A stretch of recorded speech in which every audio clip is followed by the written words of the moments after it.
Dari awal aku tak pernah berkata kata-katamu. Emang kenalnya, Mang, kenal Mang?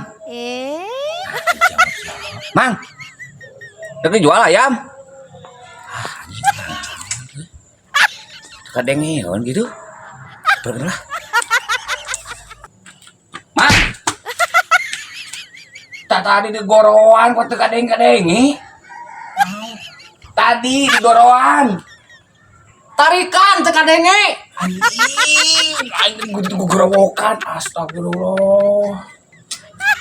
Hayam nek dijual. Moal. Geus boga tuh hayam mah.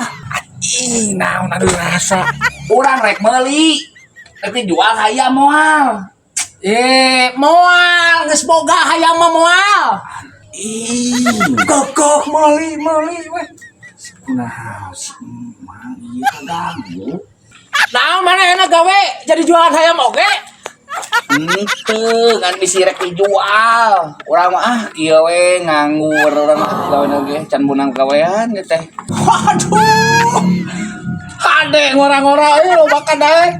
Dagang anggur nguriling atawa di tempat di dagangna? Saha nu dagang anggur di aing teh pengangguran yang dagang anggur. Mang, lain dagang anggur. Kamu yang apa bang ngalin trik? Aduh, hade dagang gitu. Ngora-ngora mah kuloba kadaek.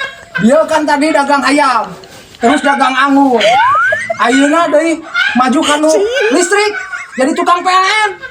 Ah, gitu hirup mah kudu loba nyandung. Nyandung pamajikan, nyandung pagawean eta budak urang mah kudu kitu. Hade pisan eta aduh. Aduh, anjing. Naon dirasai si Emang? Tengah rambungna teh. Kanu hayam, pengangguran, dagang anggur, ngalitrik kanu listrik. Mang, balik urang mah sekarang dege bucat sih rahanya nih. Ngobrol gimana ya? Balik ah, Terus dagang bilik. Hade bisa budak. Aduh, Bang Jai buka budak gitu aduh. Aduh. Sukses jangan. Umah maneh we bang, banyak tetep budak anjing ceulitnya sia.